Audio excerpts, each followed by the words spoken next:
El día de hoy vamos a continuar con el estudio de cómo servir a Dios sin ser un pastor y ver las posibilidades del servicio. Ya hemos tocado la primera parte, que es llevar almas a los pies de Cristo. Es la mejor manera de servir a Dios. La segunda, que vimos la semana pasada, era cómo ayudar, cómo aconsejar, cómo acompañar a una persona que recién conoce al Señor, y eso se llama discipulado. Y antes de entrar al tercer punto voy a hablar de esto, pero primero vamos a orar para que Dios nos guíe en este estudio. Señor, ten misericordia de nosotros. Si tu Espíritu Santo tiene misericordia y nos permite entender tu palabra, si tu Espíritu Santo abre nuestro corazón para entender tu palabra, entonces tu palabra será efectiva en nuestras vidas. Por eso te pedimos ese milagro, que tu Espíritu hable a nuestro corazón en la noche de hoy. Gracias, oh Padre, en el nombre de Jesús. Amén. Algo que me quedé la semana pasada un poco pensando sobre el tema del discipulado, y quería añadir sobre eso antes de empezar el tercer tema de hoy. Quiero que me acompañen a dos textos bíblicos. El primero está en Mateo, en el Evangelio de Mateo.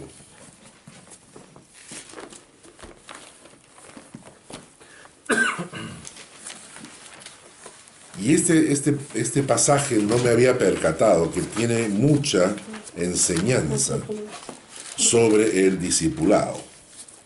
Mateo,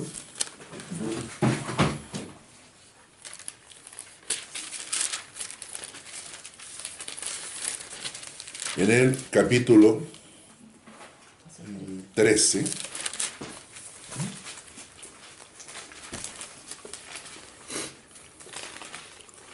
es un pasaje que hemos leído varias veces, que habla sobre la parábola del sembrador y las diferentes tierras que hay, ¿no? Versículo 18. Mateo capítulo 13, versículo 18. Dice: oíd pues vosotros la parábola del sembrador. Cuando alguno oye la palabra del reino y no la entiende, viene el malo y arrebata lo que fue sembrado en su corazón.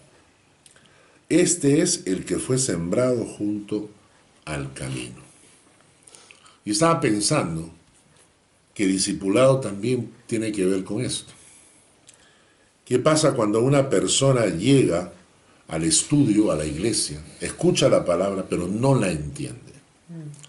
¿Qué podemos hacer nosotros para que esa persona entienda la palabra?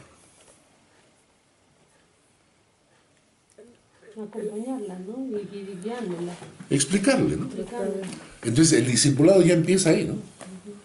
El discipulado ya empieza cuando una persona que llega, que no entiende el mensaje porque escucha la predica del pastor, pero no tiene tiempo para tener contacto con él o para hacer las preguntas, o tiene ciertos miedos o ciertos temores, ¿no?, de preguntar porque no tiene confianza. Y entonces el discipulado ya empieza ahí, cuando te acercas a esa persona que recién está llegando, que recién está escuchando, y tú te ofreces como un intermediario para explicarle lo que él no entiende. Ya estás empezando un proceso de discipulado. Sí. Pero yo entiendo que la persona solo puede entenderlo bajo la luz del Espíritu Santo. Claro que sí, porque claro el que que tiene sí. lentes oscuros, No lo entiende. por más que lea la Biblia, no lo va a entender. Correcto. Por eso no estoy Es hablando solo el Espíritu de Dios que le abre los que ojos. te despeja. Pero no empieza... estoy hablando de él, estoy hablando de nosotros, del proceso discipulado en nuestro corazón, que empieza ayudando a las personas desde un principio, empieza explicando la palabra. O sea, ya el proceso discipulado empieza por ahí, ¿no? Luego el versículo siguiente dice, el versículo 20, el que fue sembrado en pedregales, este es el que oye la palabra y al momento la recibe con gozo, pero no tiene raíz en sí, sino que es de corta duración. Pues al venir la aflicción o la persecución por causa de la palabra, luego tropieza. ¿Y qué podemos hacer en un proceso de discipulado con una persona así? Una persona que aunque ha llegado, ha escuchado la palabra, la ha recibido con gozo, pero le toca pasar tiempos de aflicción o tiempos de persecución por causa de la palabra. Acompañarlo. Acompañarlo, estar con él, fortalecerlo, ¿no es cierto? Apoyarlo. ¿No? Por ejemplo, dicen, todos vamos a pasar por tiempos de aflicción, todos. Y todos vamos a pasar por tiempos de persecución, y no hay cosa más triste que enfrentar esas etapas solo. Cuando te toca a veces pasar momentos difíciles en soledad, es terrible. Pero si hay alguien que está a tu lado, te da fuerza, te da ánimo, ¿no es cierto? Porque el cordón de tres dobleces no se rompe fácil, dice el texto de Eclesiastés, ¿no? ¿Verdad? Cuando nos habla de cuando dos están caminando juntos, uno levantará al otro, ¿no? Uno ayudará al otro, si uno tiene frío, el otro lo calentará, ¿no? ¿Verdad?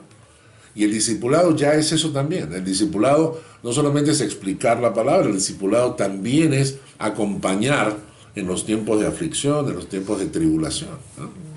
Aquí está que dice el que oye la palabra y al momento la recibe con gozo.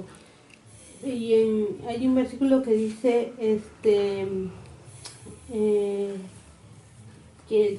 que comete pecado, uno tiene que alejarse de ellos, ¿no? Que no tenemos que estar en contacto con el que comete pecado. Sí. Eso no está para el discipulado.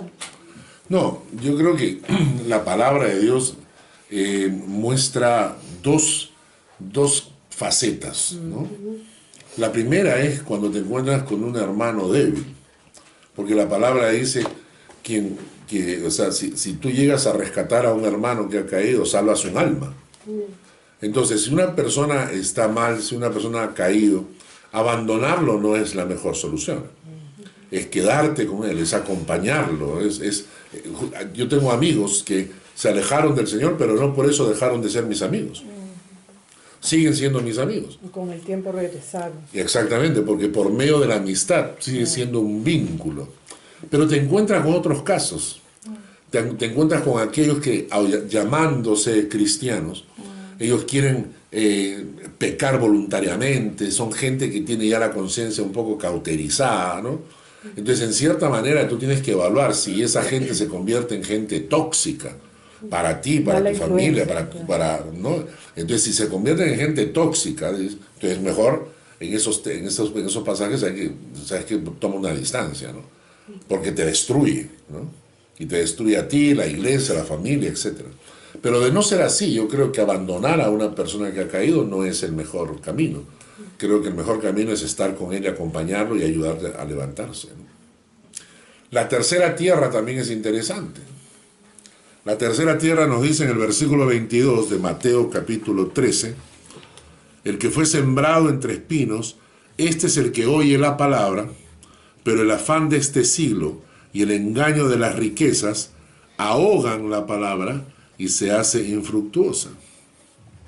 Es gente que oye la palabra, es gente que escuchó el mensaje, es gente que recibió el mensaje, pero el afán de este siglo y el engaño de las riquezas ahogan la palabra. Es decir, el afán de este siglo, ¿no? Las preocupaciones, el trabajo, la mucha chamba, todo esto, y las riquezas, el anhelo de riqueza, de tener, de conseguir, etc., van ahogando la palabra porque para ti eso se convierte en prioridad.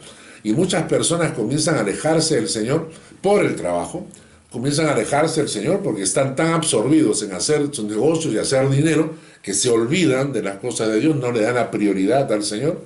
Y en esos casos, el discipulado, ¿qué hace?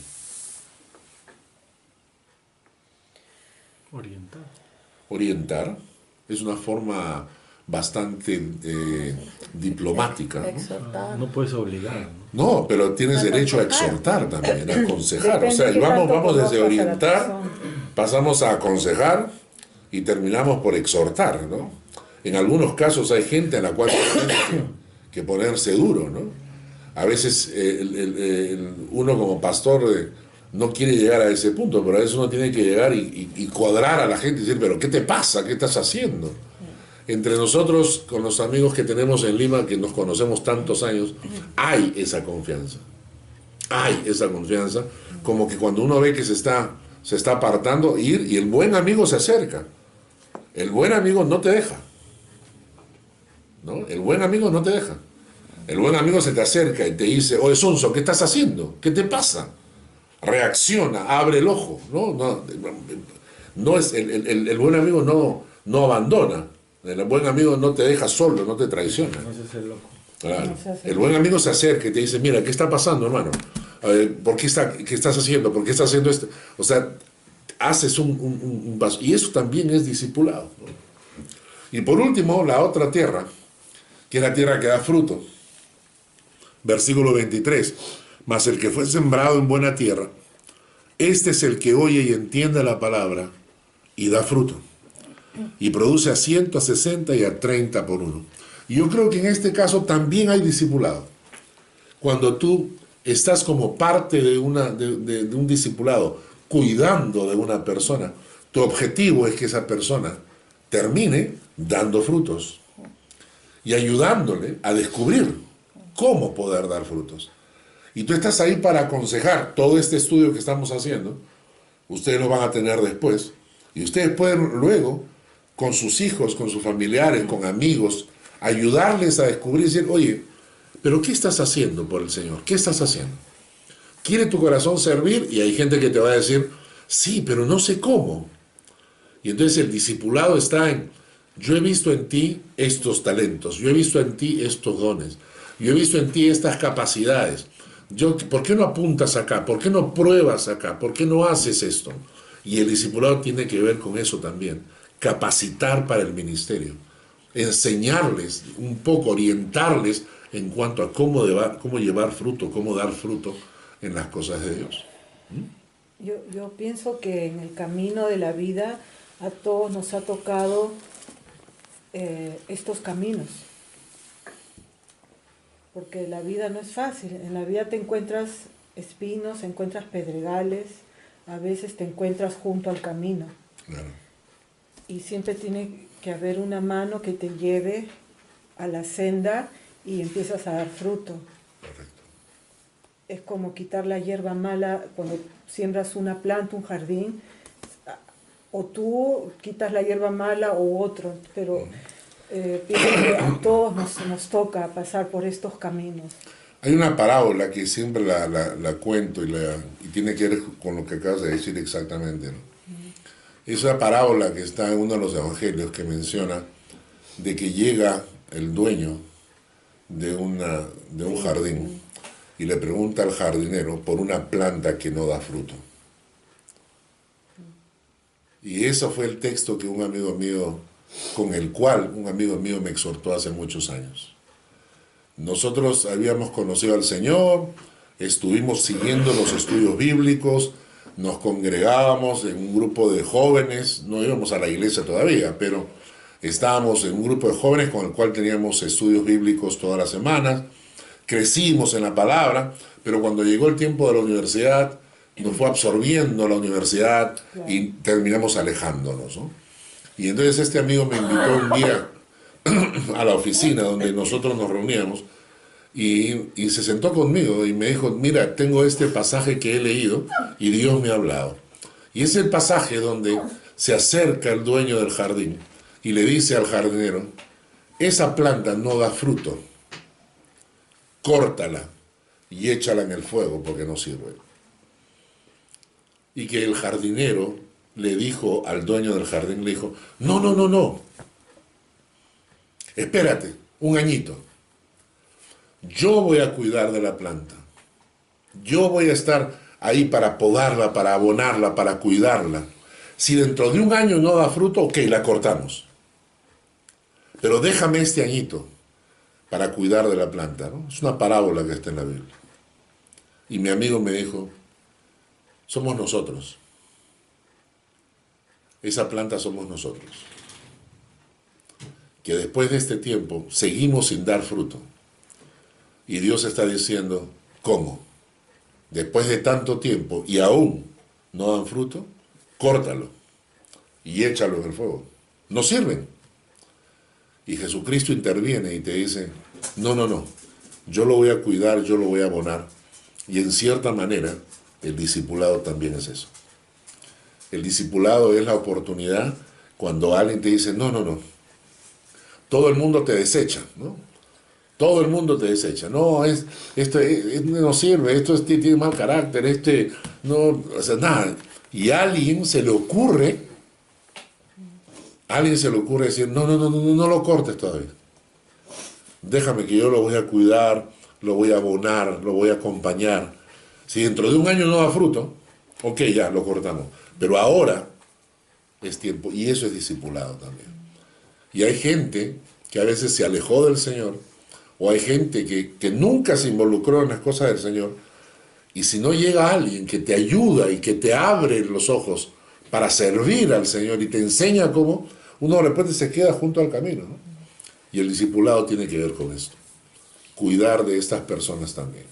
¿Ok? O sea, que es una realidad que de alguna forma nos estancamos. Así es. Todos tenemos en algún momento en nuestra vida nuestro caminito por el desierto. De tiempo en tiempo, debiendo entrar a la tierra prometida, decidimos revelarnos a Dios. Y Dios te dice, bueno, anda, da tu vueltita. De 40 años. 40 años caminando por el desierto, que esa fue la historia del pueblo de Israel. Llegaron a la puerta de la tierra prometida. Y cuando debieron entrar, tuvieron miedo, se dejaron guiar por los espías que los desanimaron. Y entonces Dios dijo, esta generación no merece entrar. Así que van a dar una vuelta de 40 años por el desierto, hasta que toda esa generación muera. Y cuando toda esa generación murió, volvieron al mismo punto y entraron con Josué. Y a veces damos nuestra vuelta por el desierto. A veces todos hemos dado una vuelta por el desierto alguna vez y son los tiempos difíciles. Después de cuando pasa el tiempo y miramos atrás, miramos ese caminito por el desierto, nos avergonzamos, nos da pena que hayamos perdido tanto tiempo. Pero el Señor es bueno y misericordioso, ¿verdad? Listo. Esto un poco como introducción para la semana pasada. Ahora les voy para que ustedes tengan un bosquejo de cómo estamos llevando los estudios, cómo servir a Dios sin ser pastor. Les he preparado este cuadrito. Así que cada uno agarre un hito y pase el resto. Los que sobran me lo pasan para adelante. Muy bien. El tercer idioma. Muy bien. En este cuadro, vamos a poner, No, eso ya después lo ponemos. en este cuadro, lo que estamos diciendo es lo siguiente. ¿Cómo son las alternativas? ¿Cuáles son las posibilidades para servir a Dios? En primer lugar, estamos diciendo que uno sirve a Dios cuando estás llevando almas a los pies de Cristo. Que nadie quisiera ver a uno de sus parientes o familiares, que llegues tú a la presencia de Dios y te diga, oye, ¿te acuerdas de tu tío el Juancho? Sí. ¿Te acuerdas que tú tuviste la oportunidad de hablar con él? Sí. Bueno, te manda saludos de ahí del otro lado. Debe ser horrible. Y a veces es duro, porque en ese día hablamos acerca de cuál es la situación espiritual de la gente que no conoce al Señor. Y que la Biblia menciona como muertos, hijos de desobediencia, hijos de ira. Y que sobre esa gente pesa eso, porque ellos todavía están en sus pecados, ¿no? Entonces, que si hay algo que podemos hacer es llevarlos a los pies del Señor, ¿verdad? Los que hemos vivido con el Señor tantos años, sabemos lo que significa que el Señor esté a tu lado en los momentos difíciles, en los momentos gozosos, en la prosperidad, en la pobreza, tener al Señor a tu lado bendiciendo. Y queremos eso para los demás. Lo mejor que podemos hacer para servir al Señor es llevar almas a los pies del Señor. ¿Cómo? Ya hemos dicho, orando, poniéndolos en contacto con la palabra, así regalándoles una Biblia, invitándolos a la iglesia, invitándolos al estudio bíblico, regálales un video, regálales un libro, ponlos en contacto con la palabra, ¿no? Mientras tú estás orando, los vas poniendo en contacto de la palabra, intercediendo. También hay que prepararse para presentar defensa del Evangelio cuando te pregunten. Para eso tienes que saber, para poder contestar y no callarte la boca. El otro día una amiga me dijo que estaba conversando con alguien, le hizo un par de preguntas y la dejó callada. Ella no sabía contestar. Entonces eso uno tiene que estudiar, tienes que leer, tienes que aprender. Punto 1, llevar almas a los pies de Cristo. Punto 2 es lo que acabamos de ver, discipulado. Cuidar de las almas que llegan al Señor hasta que terminan dando fruto. Dijimos que el discipulado es cuidar, edificar y capacitar. ¿No es cierto? ¿De acuerdo? Eso es. Ahora entramos al tercero. Y el tercero tiene que ver con edificar su iglesia y extender el reino de Dios. Básicamente es edificar su iglesia y extender el reino de Dios. Ahora, ¿cómo lo hacemos? Tenemos 5 cosas que podemos usar y vamos a tocar cada una de ellas. La oración, los dones, los talentos, los recursos y el tiempo. Y en cada uno de ellos vamos a ver una serie, una gama de posibilidades de cómo servir a Dios, ¿no? Orando, intercediendo, usando los dones que Dios te ha dado en el momento de conocer a Cristo, entraste en el cuerpo de Cristo y se te dio una función. Para que seas parte del cuerpo tienes que tener una función. Entonces Dios te dio una función para ser usada, ¿no? Un don.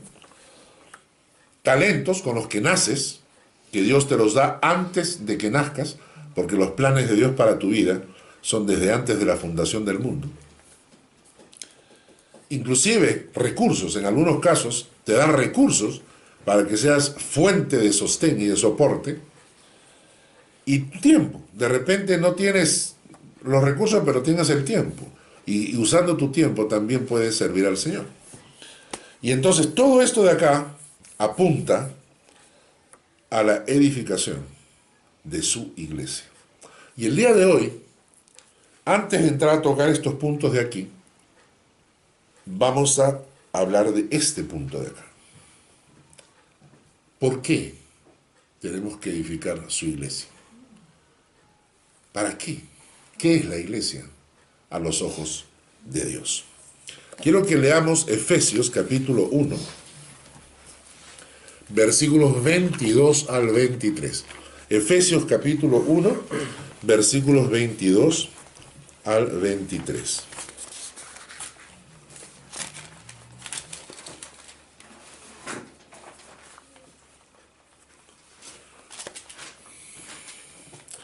Efesios capítulo 1, versículos 22 al 23. Voy a pedir que André, por favor, el 22 lo al lea 23, ¿no? en voz alta. Sí. Y sometió todas las cosas bajo sus pies, y lo dio por cabeza sobre todas las cosas a la iglesia, la cual es su cuerpo, la plenitud de aquel que todo lo llena en todo. Muy bien. Vamos a repetir ese texto.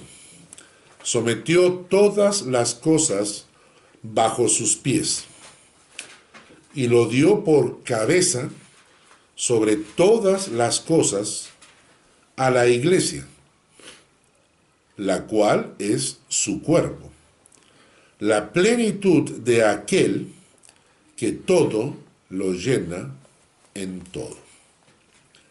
La iglesia, en este texto, dice que es su cuerpo, donde Él es la cabeza. ¿Ok? El concepto bíblico de la iglesia no es un edificio. El concepto bíblico de la iglesia es que es un cuerpo cuya cabeza es Cristo.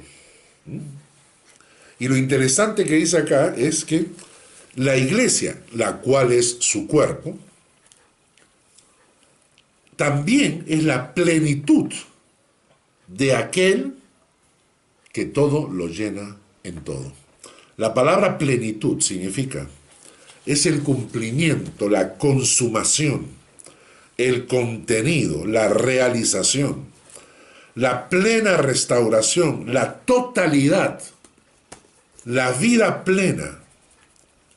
La iglesia es la expresión plena, el cumplimiento, el contenido, la realización del Evangelio del reino de Dios. Esa es la iglesia. Es así como la iglesia es considerada en la Biblia. La iglesia es la expresión plena de lo que Cristo vino a hacer. Es el cumplimiento, el contenido, la realización del Evangelio del reino de Dios. Uno dirá, pero las iglesias no son muy perfectas, que digamos, ¿no es cierto? Porque las iglesias en realidad están compuestas por seres humanos. Y los seres humanos tenemos nuestras fallas y nuestros errores. Por eso es que Cristo dice que hay que amar a la esposa como Cristo amó a la iglesia. Soportando unos a otros. Es verdad, es verdad. Hace un tiempo atrás hay un estudio bíblico que dimos hace unos años atrás, que ahí todavía lo tengo guardado, quizás algún día lo repasemos. Es el término alelón. Alelón. Es un término griego Unos a otros. que significa unos a otros. Cuando tú buscas en la Biblia, cada vez que aparece la palabra unos a otros, amándoos unos a otros, aparece el término alelón. En el griego es una sola palabra. Unos a otros en español son 3 palabras, en el griego es una sola palabra, alelón, que significa una relación biunívoca, que es una relación de ida y de vuelta. Es una relación que yo necesito hacer contigo y asimismo tú tienes que devolvérmela en forma recíproca, ¿no? Por eso dice la Biblia, amándoos unos a otros, ¿no? También dice soportándoos unos a otros, exhortándonos unos a otros, cuidando unos a otros, orando unos por otros. Cada vez que utilizan ese término es alelón. Y entre esos términos aparece esta, soportando. Pero ¿cuál es el ejemplo de la iglesia? ¿Por qué la iglesia, aún con sus errores, sigue siendo la expresión de la plenitud de Dios? Porque igual que el matrimonio, dice la Biblia que el hombre sin su esposa está hueco, le falta, algo le falta, ¿no es cierto? Por eso es que Dios le dijo, le voy a hacer una ayuda idónea. Y aunque la ayuda idónea está a tu lado, también puede ser que la ayuda idónea tenga errores y fallas. No por eso debes dejar de amarla. Tienes que amarla aún con sus errores y con sus fallas. Y eso es lo que hace Cristo con la iglesia. Y por eso es que para la palabra de Dios, la iglesia es tan importante, exactamente igual como la esposa lo es para el esposo, ¿no? Vamos a leer otro texto bíblico. Romanos capítulo 12, versículos 4 al 8.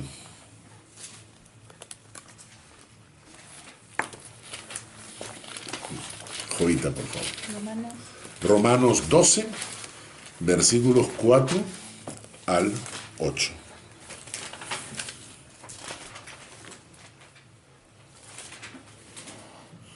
Porque de la manera que en un cuerpo tenemos muchos miembros, pero no todos los miembros tienen la misma función. Así nosotros, siendo muchos, somos un cuerpo en Cristo, y todos miembros los unos de los otros. De manera que teniendo diferentes dones, según la gracia que nos es dada, si el de profecía usese conforme a la medida de la fe, o si de servicio en servir, o el que se enseña en enseñanza, el que exhorta en la exhortación, el que reparte con liberalidad, el que preside con solicitud, el que hace misericordia con alegría. Eso me gustó. El que reparte con liberalidad. Liberalidad. No me salió. Esto es interesante. Este pasaje nos está hablando del cuerpo de Cristo.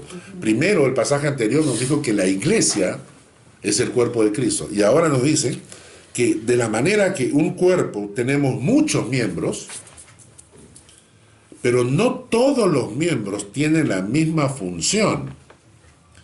Así nosotros, siendo muchos, somos un cuerpo en Cristo.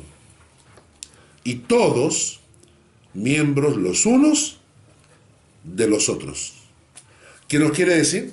Que para que el cuerpo de Cristo comience a funcionar, Dios ha repartido dones, ha regalado talentos, capacidades, tiempo diferente, recursos, y que cada persona es distinta a la otra, y justamente porque somos distintos, es por eso es que podemos funcionar como un cuerpo. Yo no soy partícipe de algunas enseñanzas que dicen que todos tenemos a veces un mismo don, ¿no? En algunas iglesias se menciona como que el don de lenguas es un don que se distribuye a todos. Yo no creo eso. Porque si todos tuviéramos el don de lenguas, todos seríamos lengua, o dedo, o ojo, ¿no? ¿Por qué es necesario que los dones sean variados? Para que funcionemos como cuerpo. Los miembros los unos de los otros. Es importante que cada persona descubra sus dones, sus talentos, y los ponga para edificación de la iglesia, para funcionar como un cuerpo. Si no es así, no nos necesitaríamos. Yo conocí una vez un hombre que me dijo que él había sido ungido por el Espíritu Santo y que él tenía todos los dones. En serio. Me dijo, no, yo he sido ungido por el Espíritu Santo y yo tengo todos los dones. Bien humilde, bien humilde. Entonces yo le dije, pues tú eres Cristo, pues. Tú eres Cristo, Sí. porque tú eres un cuerpo en ti mismo, ¿no? Tú no necesitas a nadie, ¿no? Pero cuando entendemos este concepto de lo que es la iglesia, piensen, la iglesia es un cuerpo. Y ese cuerpo necesita caminar para alcanzar el plan de Dios en esta tierra. ¿Cómo hacemos? ¿Cómo hacemos? Necesitamos que todos los miembros interactúen para que el cuerpo se pueda mover. Las partes que no funcionan se convierten en un lastre. Y a veces no nos damos cuenta de todas las funciones que cumplen nuestros miembros hasta que en algún momento los tenemos o heridos o atrofiados o enfermos, ¿no? Un tiempo atrás, hace años atrás, se me ocurrió ir a un gimnasio. Y el hombre medio salvaje me puso una rutina, ¿no? Especialmente de brazos, ¿no? Y el primer día, yo no había ido al gimnasio tiempo atrás, pero el primer día me puso a hacer un montón de ejercicios de los brazos. Cuando regresé a la casa, al día siguiente me levanté, este músculo de acá no lo podía mover. Este músculo. Y no podía doblar los brazos. No saben lo que eso significa. ¿No se quejó? ¿Ah? ¿No se quejó? No, ¿qué te vas a quejar? Como Pero- dolió así, maceta. No te imaginas lo que significa que no vas a mover este músculo. No podía peinar. No puedes peinar, no puedes comer. No puedes comer. Terrible.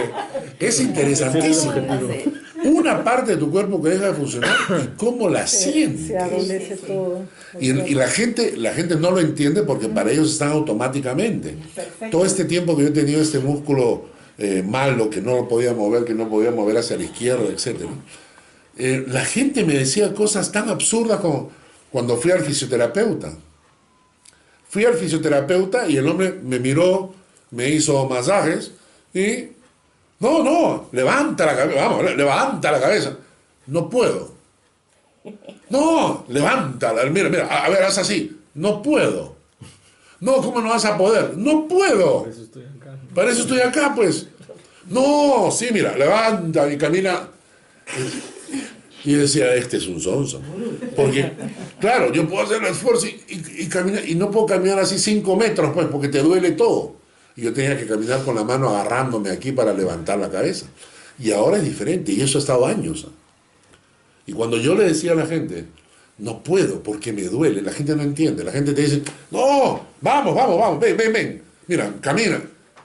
Y yo no podía porque me dolía. Y la gente no lo entiende hasta que no te pasa eso. Cuando un miembro, una parte de tu cuerpo no funciona, el cuerpo se duele. El cuerpo se duele, ¿no? Y esto es lo que nos quiere decir la Biblia. Que nosotros somos miembros de un cuerpo. Y ese cuerpo, la Biblia le llama la iglesia. Y por eso, como necesitamos unos a otros, es que nos dan dones distintos.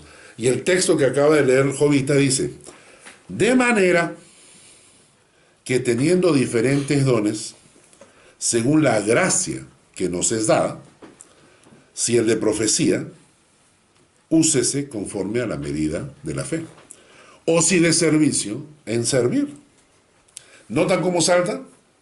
De profecía, que es el que trae el mensaje de Dios, que es el predicador, es el que trae el mensaje de Dios a los hombres, y salta al de servicio.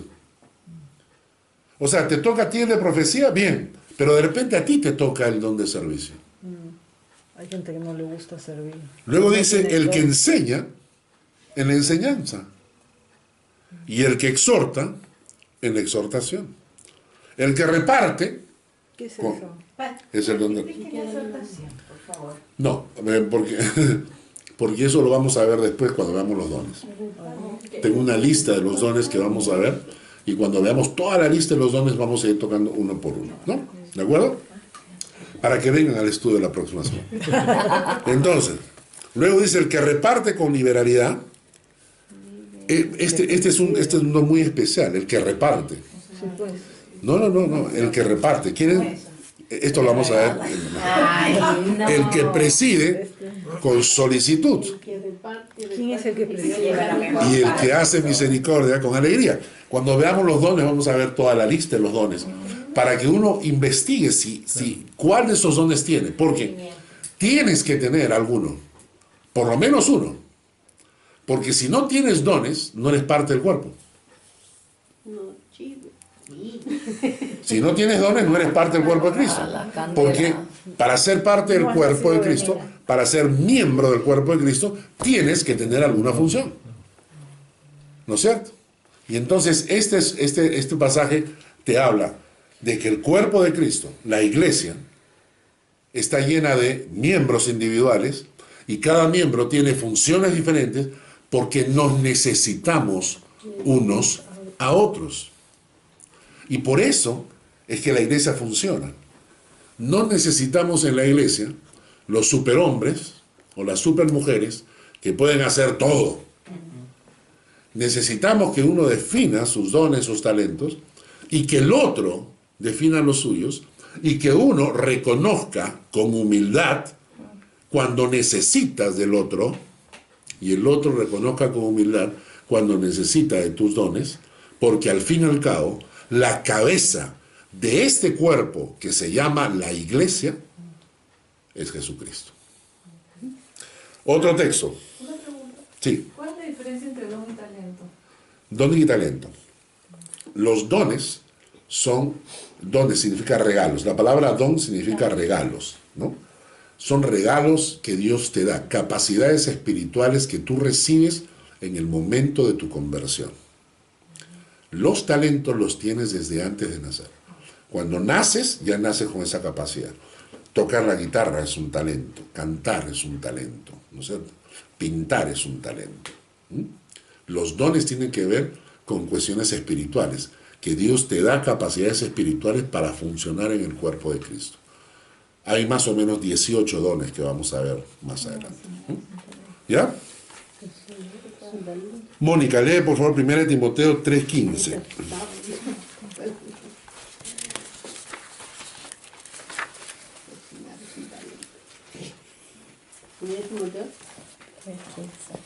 3:15.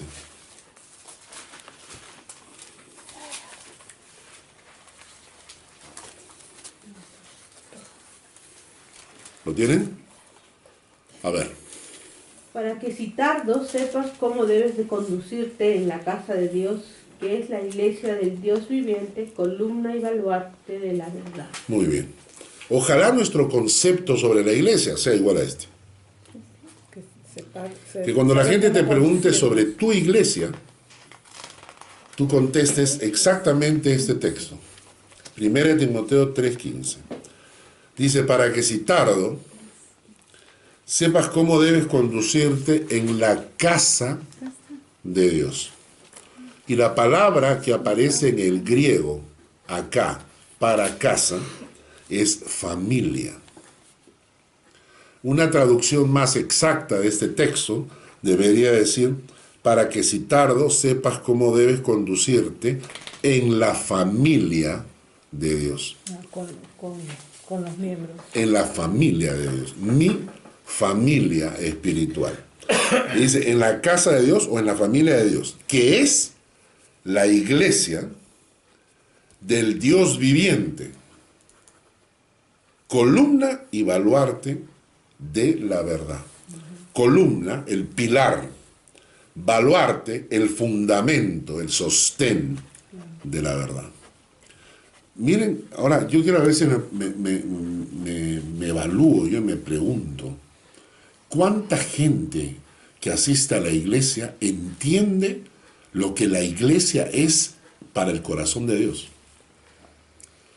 ¿Y cuánta gente que asiste a la iglesia tiene en su corazón el mismo sentimiento por su iglesia que tiene Cristo por su iglesia? Dice acá, ¿no? La familia de Dios, la casa de Dios, la familia de Dios, a eso Dios le llama la iglesia del Dios viviente, del Dios vivo, la iglesia del Dios viviente.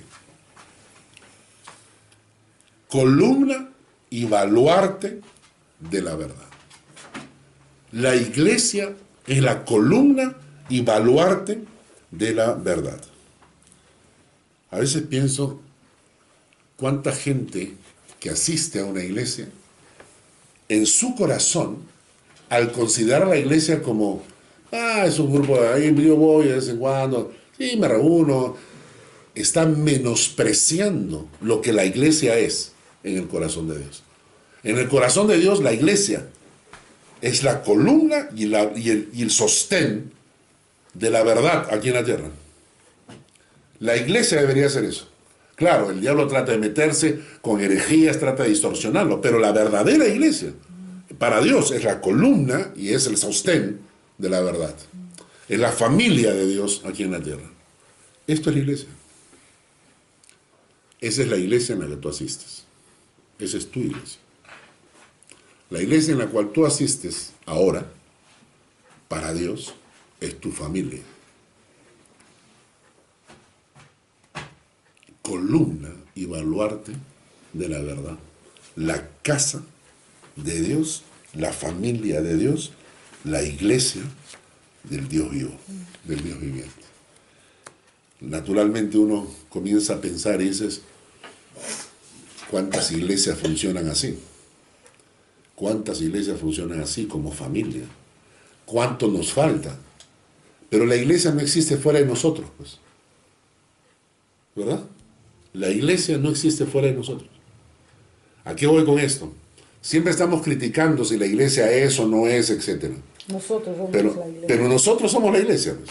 Es como cuando alguien viene y me dice, Andrés se me acerca y me dice, Carlos, ¿sabes qué? Mi matrimonio está mal. ¿No? Mi matrimonio está mal, mi matrimonio no va bien. Y entonces yo le contesto, pues, pégale pues a tu matrimonio. Pues, o sea, ¿no? Habla con tu matrimonio, ¿no? ¿Cómo? ¿Cómo voy a hablar con mi matrimonio? Tú eres el matrimonio. Cuando uno me dice, si mi equipo de fútbol no funciona, pero este equipo de fútbol, pues si no funciona, es porque tú, que eres parte del equipo de fútbol, no está funcionando. O sea, el equipo de fútbol no existe fuera de ti. La iglesia no existe fuera de nosotros. Si la iglesia no está andando como debería andar, no es culpa de la iglesia. si estamos hablando de la iglesia como algo externo a mí, es que yo no soy parte de la iglesia. ¿Entienden a lo que voy? Si yo hablo de algo, si yo digo la iglesia como si existiese fuera de mí, es que no soy parte de la iglesia. No soy parte del cuerpo de Cristo, no soy miembro del cuerpo de Cristo. Pero cuando yo hablo de la iglesia en la que yo estoy, es mi iglesia donde yo soy parte, porque es mi cuerpo en el cual Dios me ha metido para trabajar. Y si no está funcionando, algo tiene que ver conmigo, algo está en mi culpa, ¿no? Yo no estoy funcionando. Seguimos. Miren la importancia que tiene la iglesia para Dios. Hechos capítulo 20, versículo 28. Vamos a pedirle a Teresa, por favor, que lo lea. Hechos 20, 28.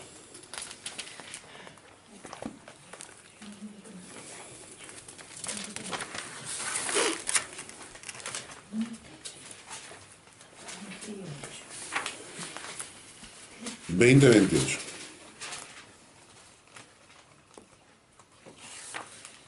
Por tanto, mirad por vosotros y por todo el rebaño en que el Espíritu Santo os ha puesto por obispos, para apacentar la iglesia del Señor, la cual Él ganó por su propia sangre.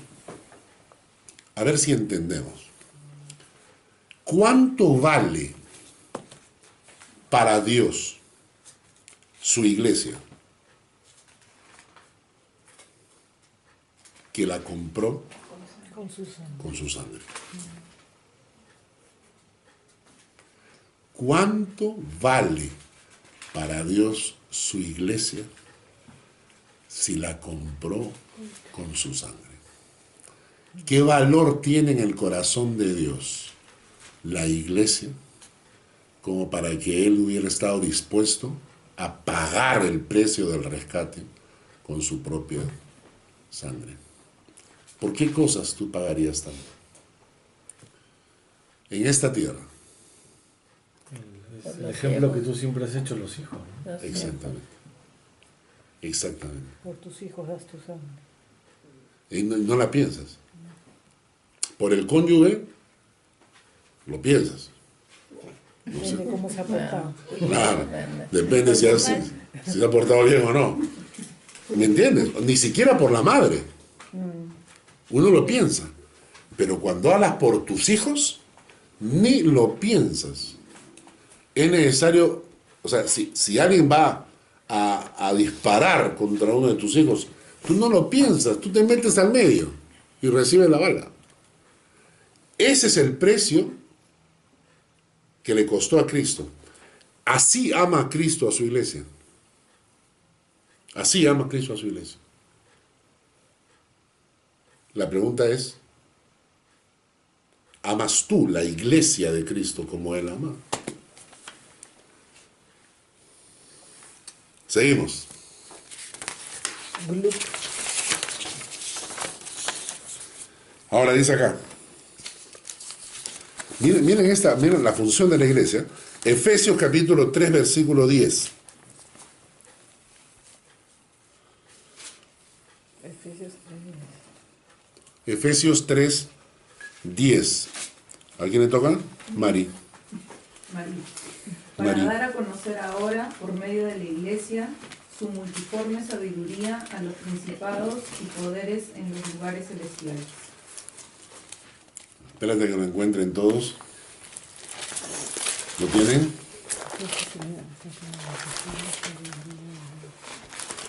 Bueno, Mari ya leyó, vamos a pedirle a Chantal. Chantal, tú ahora lee, por favor, otra vez. Para dar a conocer ahora, por medio de la Iglesia, su multiforme sabiduría a los principados y poderes en los lugares celestiales. Dice la Biblia en Efesios que nuestra lucha no es contra carne ni sangre, sino contra principados y potestades en los lugares celestiales. O sea, la Biblia menciona de que hay cierto tipo de principados y potestades fuera de este ambiente en el cual nosotros vivimos, fuera de este sistema en el que nosotros encontramos. Hay algo allá arriba, ¿no es cierto? Principados y potestades. Y lo que dice la palabra acá es que para que esa gente entienda la sabiduría de Dios. ¿Qué es lo que Dios ha hecho? Para que la multiforme sabiduría de Dios sea ahora dada a conocer a esos principados y potestades en los lugares celestiales. Él lo hace por medio de la iglesia.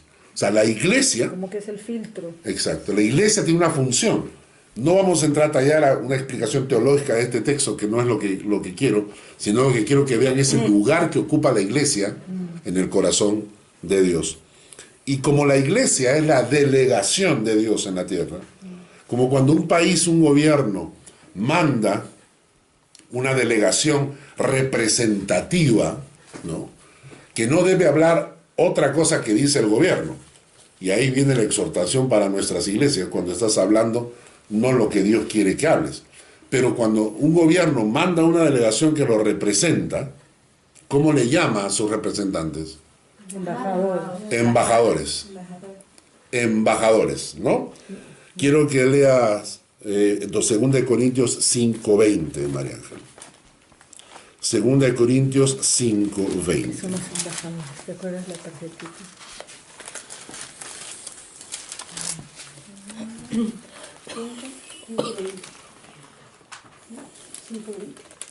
Segunda de Corintios 5:20.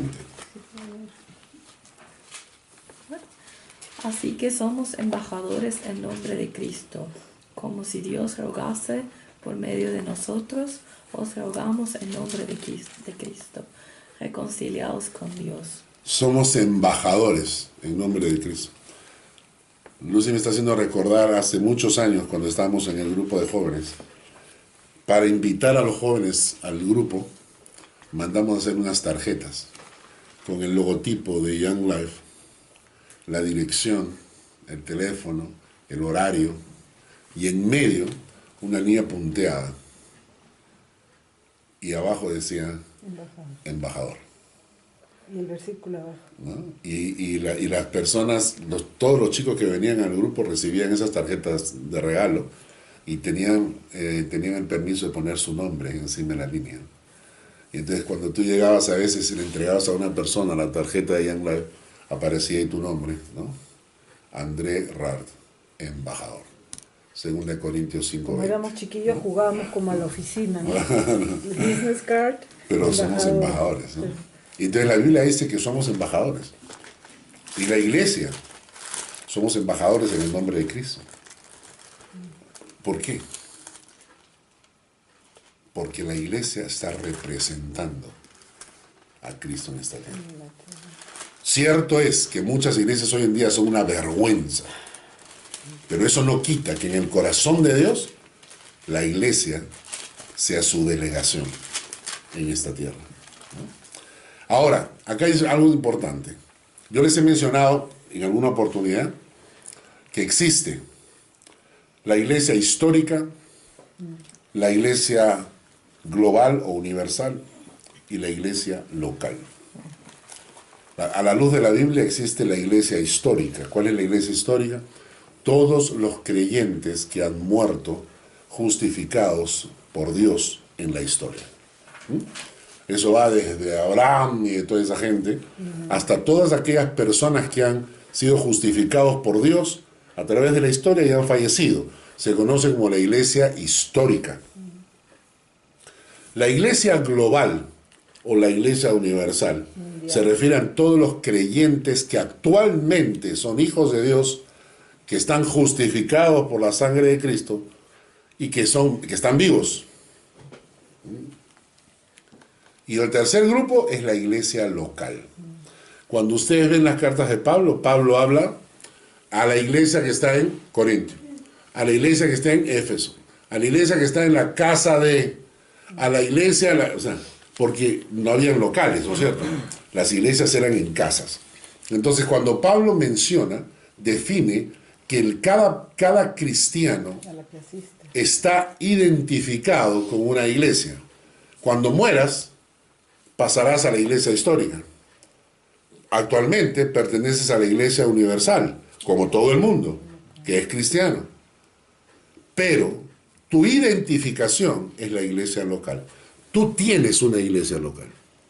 Y esa es tu iglesia, ¿no? ¿Y por qué digo esto? Porque decir que soy hijo de Dios, pero que no tengo una iglesia local, sino que pertenezco a la iglesia universal, es exactamente como cantar la canción de Julio Iglesias, las amo a todas. ¿No? ¿Verdad? Es como un hombre casado, que diga, o sea, tengo esposa, pero en realidad le pertenezco a todas, ¿no? O sea, todas, ¿no? Ese es el concepto, esa es la distorsión. Yo he conocido cristianos acá que no tienen iglesia. No tienen iglesia. Son como picaflores. Se van a una iglesia, visitan, van a la otra iglesia, visitan, van a la otra iglesia, visitan. No tienen una iglesia donde trabajan, donde sirven, donde sostienen, donde apoyan. Estas personas tienen un concepto distorsionado y es apóstata. Es apóstata. ¿Por qué?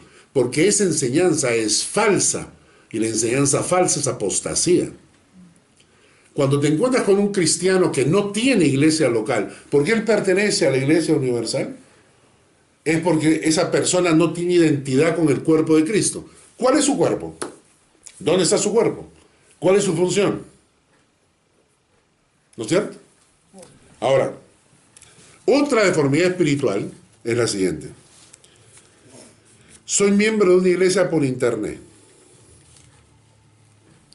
Yo soy miembro de una iglesia por internet. Yo veo, me conecto a la iglesia por internet y veo el culto por internet, ¿no? Y en algunas iglesias se han puesto bien sapos, ¿no? Porque hasta ofrendas con tarjeta de crédito por internet, ¿verdad? Sí. Hay iglesias que son iglesias informáticas y ya no tienes que ir a la iglesia, sino que te pones, no sé si vieron ese video que pusieron, que te pones tu realidad virtual y escoges la iglesia según el tipo que quieres, escoges a las alabanzas según lo que tú quieres y luego escuchas la prédica y tienes un chat donde puedes entrar si tienes algunas preguntas o necesitas consejería. Yo pensé que era burla. No, es real. Es real. Son los pastores modernos. Sí. Y en una parte, ahí inclusive te dicen, bueno, ahora es momento de tus ofrendas y dando los datos de tu tarjeta de crédito y ya está, ¿no? Entonces, eso es una vergüenza. Eso es una vergüenza. ¿Por qué? Porque por internet tú no estás conectado a ningún cuerpo. Tú necesitas interacción con el cuerpo de Cristo. Es como que estás hablando con gente a la distancia. Y esto es importante porque hoy en día mucha gente prefiere no ir a la iglesia, sino quedarse en la cama viendo la prédica. No es iglesia, eso no es iglesia. Eso es escuchar un mensaje. Es un extra. Es como escuchar un TED, ¿no? Una conferencia, TED, ya está. Yo escucho TED de cualquier otro tema, pues ahora voy a escuchar un tema cristiano. Pero no, la iglesia significa tiempo, estar con la iglesia, invertir mi tiempo, mis dones, mis talentos, acompañar a la iglesia. Esto es importante. Yo recuerdo que estábamos allá en Lima y en las iglesias grandes, pues el problema es que hay gente que llega, pero no hace nada, porque hay tanta gente que no tienes oportunidad de servir de ninguna manera. Ni se conocen. No.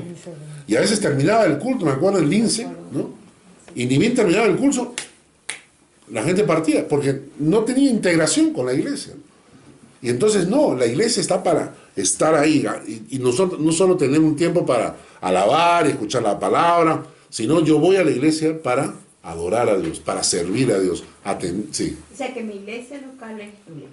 Sí, claro. Claro. Y entonces uno se identifica. Ahora, acá hay un chiste, ¿no?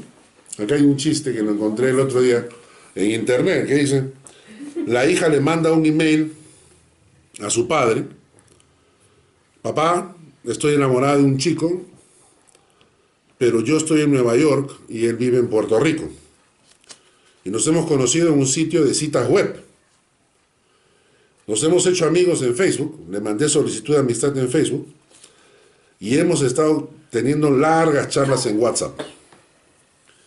Así que él el otro día, vía Skype, se conectó y después de 2 meses me ha pedido que casarse conmigo. Y te pido tu bendición, papá. Entonces el papá le contesta, wow, la tecnología realmente es increíble. Lo que yo te recomiendo, hija mía, es que te cases por Twitter. Encargues a tus hijos en Amazon y los paguen a través de PayPal. Y si en algún momento te hartas de tu marido, lo vendes en eBay. ¿No? Eso es Internet, ¿no? Entonces, cuando la gente dice, soy miembro de una iglesia por Internet, me está diciendo que tiene un matrimonio por videoconferencia. Estamos casados y vivimos como matrimonio por videoconferencia. No funciona, ¿verdad? Todos los que estamos casados acá entendemos que la videoconferencia no es exactamente lo que uno tiene cuando está casado físicamente, ¿verdad? Por videoconferencia pueden pasar muchas cosas, pero no pasa lo que debe pasar. Y esto es la iglesia. Esto es la iglesia. Lo que la Biblia menciona como iglesia es el cuerpo de Cristo que interactúa unos con otros. ¿Y para qué? Como miembros que se ayudan mutuamente, que se sostienen, que se apoyan, que trabajan, porque la iglesia de Dios es la delegación de Dios en la tierra. Y la Biblia dice que Dios y Jesús aman su iglesia. Y ojalá nosotros amemos nuestra iglesia como Cristo ama la suya. Si uno dice, uno puede decir, ¿no? Ahorita Isabel acaba de decir, mi iglesia es la iglesia de Dúlica. Pero ¿cómo sé yo que es tu iglesia? ¿Cómo sé yo que es tu iglesia? Porque asiste. Que yo ¿Ah? voy ahí. Asiste, Participa, apoya. participa, apoya, Sirve. trabaja, sirve, edifica la iglesia. De alguna manera eres parte del cuerpo que edificas. Si tú llegas y no haces nada, tú no eres parte de la iglesia. Miembro es miembro, pues. Mi dedo tiene sus funciones, hace sus funciones. ¿No es cierto? Y entonces, ¿cómo sé yo? Porque yo me identifico. Porque yo digo, esta es mi iglesia, en esta iglesia voy a trabajar, en esta iglesia voy a servir. Ahora, puede ser que llegue el tiempo y te digas, no, viene María Ángel y nos dice, oye, ¿sabes qué? Me voy al África, voy a trabajar con los niños allá en África, y entonces oraremos por ella y se irá, y cuando llegue allá tendrá que buscar una iglesia local con la cual integrarse. Ajá, y esa será iglesia global. Y esa será su iglesia local en ese momento. ¿Y qué es iglesia global? La iglesia global son todos los cristianos que están alrededor del mundo que se reúnen en sus iglesias Que locales. tienen una iglesia local. ¿Entiendes? ¿No es cierto? Ahora, vamos a seguir avanzando un poquito para terminar este concepto. Los verdaderos hijos de Dios son miembros y tienen su iglesia en la cual se congregan, protegen, ayudan para cumplir la voluntad de Dios de extender el reino por todo el mundo. La iglesia local es el lugar perfecto para el uso de mis dones y los talentos que Dios me ha dado.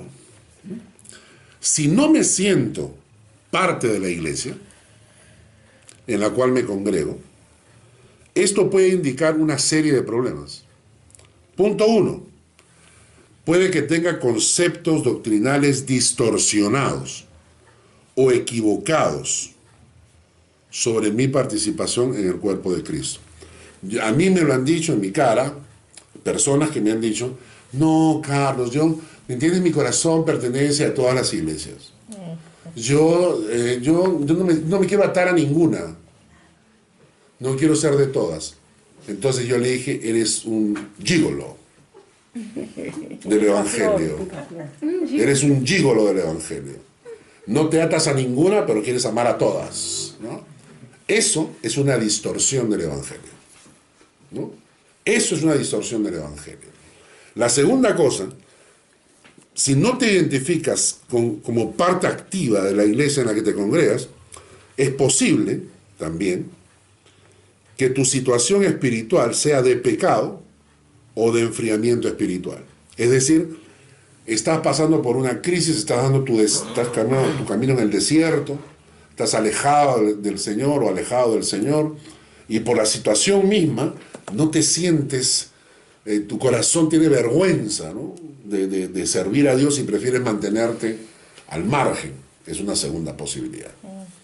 La tercera posibilidad es que no eres creyente. Es decir, No eres convertido. aún no te has convertido. Eres un asistente, puedes estar inclusive convencido, pero no convertido. Convencido, pero no convertido. También puede pasar que en los momentos difíciles las personas, o sea, los cristianos te dejaron solo. Sí. Y ya no quieres ir más. Sí, es cierto, es cierto. Pero, Decepción. ¿ah? Por decepción. Sí, pero ahí lo que yo te recomiendo Pero la es que, persona, no Dios. que ores a Dios para que Dios te guíe a una iglesia donde realmente te sientas en familia, ¿no? Que realmente Dios te diga, sabes que en esta iglesia no te encajas, por alguna razón no encajas, entonces Dios te guía a una iglesia donde te encajes. Pero cuando llegas y dices sí, a trabajar, a servir, a apoyar, a ayudar, ¿no? Sí, porque yo por lo menos una vez estaba hablando con una cristiana, ¿no? Y le dije, es que yo veo la iglesia como una familia. Claro. Y es lo que yo busco. Sí. Y la persona me dijo, no, la iglesia no es una familia. O sea, no busques eso en una Es la iglesia. chica está equivocada. Y yo, ok. Bueno, muéstrale ese texto bíblico y si tiene preguntas que me llamen. Porque decir que la iglesia no es una familia es una mentira. Porque la Biblia dice que la iglesia es la familia de Dios. Es la familia de Dios. Está equivocado. Ahora, seguimos. Hay un pasaje que a mí me llama mucho la atención. 1 Corintios 14:2. Ya vamos terminando. 1 Corintios 14:2.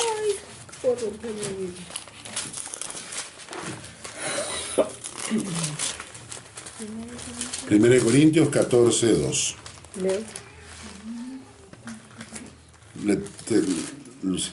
1 Corintios 14, 12. 12. 14, 12. 14, 12. Claro, lo he hecho desde un principio. Nosotros escuchamos mal. 1 Corintios 14:12.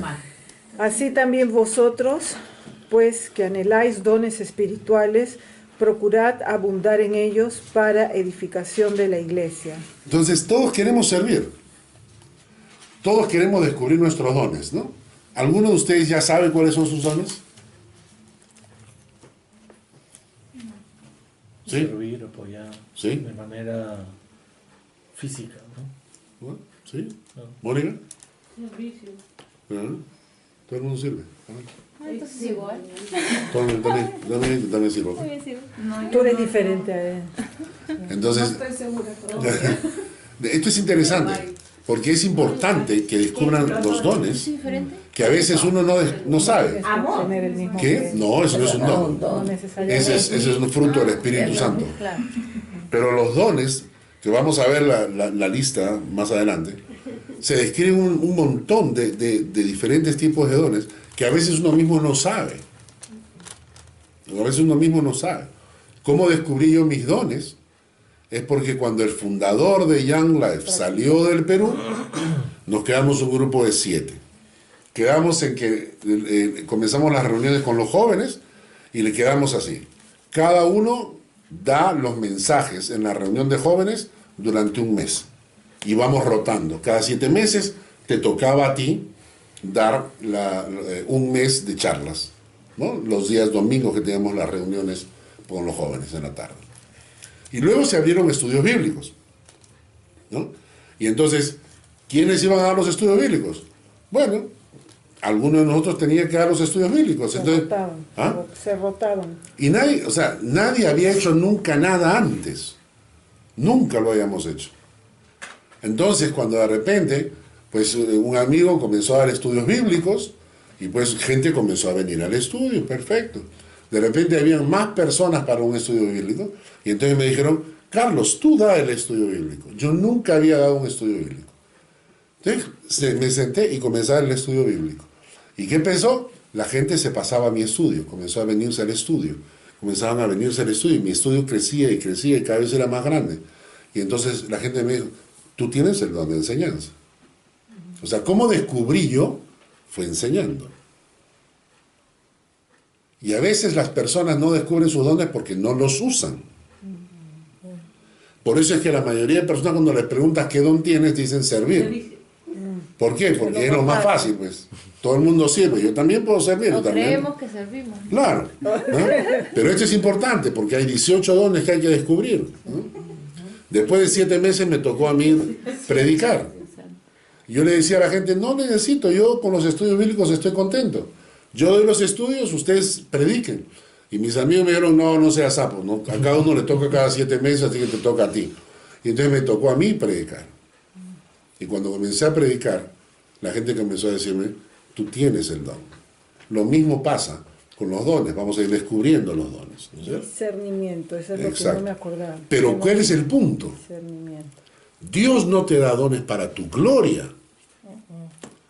No. Dios no te da dones para que crezcas y para, wow, yo soy el recontraungido de Dios, ¿no? No, Dios te da dones para edificar a la iglesia, porque lo importante es la iglesia, porque la iglesia es el cuerpo de Cristo, porque nosotros somos parte de esa iglesia, porque Dios ama la iglesia en la cual tú te congregas. Por último, vamos a leer un texto bíblico que lo voy a leer yo. 2 Corintios 11, 28. 2 Corintios 11, 28.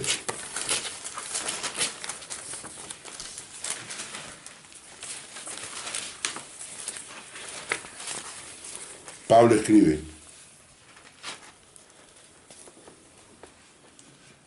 y mejor vamos a ir al texto completo, porque este pasaje me parece precioso. En 2 Corintios 11, quiero que vean cómo empieza Pablo hablando. El 25, No, ¿de dónde empieza? desde del 23. Pablo relata su vida. Y cuando uno piensa en Pablo, te imaginas, wow, ese Pablo pues era tremendo predicador, ¿no es cierto? Ese se merecía todo. O sea, si tú hubieras sido Dios, Pablo, las cartas de Pablo, dime si no te han edificado alguna vez las cartas de Pablo. Dime si la gente pregunta, ¿qué apóstol quisiera ser? El 99% de la gente dice Pablo. ¿Quién? No, algunos te dirán Pedro, pero más de eso no. Pero Pablo es la imagen que tenemos, ¿no? Y nosotros decimos, si este era Pablo, se merecía todo. Se merecía que los ángeles de Dios estuvieran sirviéndole, trabajando, proveyéndole todos los recursos que él necesitaba, ¿no? Etcétera, ¿no? Pero la vida de Pablo dice así. Está hablando de los judíos, dice, son ministros de Cristo, como si estuviera loco hablo. Yo más. En trabajos más abundantes. En azotes. Sin número. Ya no se acordaba cuántas veces lo habían azotado Pablo. En cárceles, más, en peligros de muerte, muchas veces. De los judíos, 5 veces he recibido 40 azotes menos 1, o sea, 39. 5 veces había sido azotado, con 39 azotes. 3 veces he sido azotado con varas. Con palos, sí. 1 vez he sido apedreado. 3 veces he padecido naufragio. ¿Qué tal currículum? Currículum del sufrimiento. 1 noche y 1 día he estado como náufrago en alta mar. En caminos muchas veces, en peligros de ríos, peligros de ladrones, peligros de los de mi nación, peligros de los gentiles, peligros en la ciudad, peligros en el desierto, peligros en el mar, peligros entre falsos hermanos, en trabajo y fatiga, en muchos desvelos, en hambre, en sed, en muchos ayunos, en frío, en desnudez. Y este es el versículo clave. Y además de otras cosas, lo que sobre mí se agolpa cada día, la preocupación por todas las iglesias. Ese es el corazón del Padre. No A por pesar sí de mismo. todo lo que le hicieron, es lo único que le importaba. O sea, ¿me entiendes? No decía pobrecito de mí, sino me preocupo por las iglesias. Si tú llamas a veces a los pastores adelante, los que han tenido algún tipo de dificultad, y te cuentan sus historias, cómo han estado en la cárcel, cómo han sufrido persecución, y uno escucha esas predicas y dice, wow, pobre gente, ¿no? Pero Pablo termina con corona, ¿no? Te dice toda la lista, dice, ellos se creen apóstoles de Cristo. Pues yo también, dice. Yo también. Y mira, y da todo su currículum. Y al final dice, pero lo que sobre mi corazón, lo que me carga el corazón, no es todo eso. Lo que me carga el corazón es la preocupación por la iglesia. Y ese es el corazón del siervo de Dios. Y ojalá ustedes tengan la misma preocupación. Ojalá para ustedes la iglesia, ustedes amen la iglesia como Cristo la ama. Y por eso, cuando uno ama la iglesia de esta manera, cuando entiendes lo que la iglesia es al corazón de Dios, entiendes el propósito de Dios para tu vida. Cuando dices, yo quiero edificar la iglesia de Dios. ¿Y qué voy a hacer? Yo voy a orar por la iglesia, por la gente de la iglesia. Voy a usar los dones que Dios me ha dado y por eso quiero descubrir mis dones. Quiero ver cuáles son mis talentos y cómo puedo usar mis talentos para edificar la iglesia. Voy a usar los recursos que Dios me ha dado porque para eso me los ha dado. Y voy a usar mi tiempo para poder edificar la iglesia. Así funciona alguien que es miembro del cuerpo de Cristo. Amén. Señor, gracias por esta noche y por este estudio. Gracias por tu palabra que hemos escuchado. Bendícenos con ella.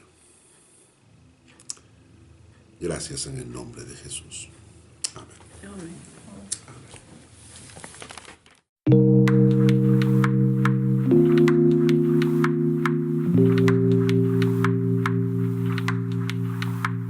Amén.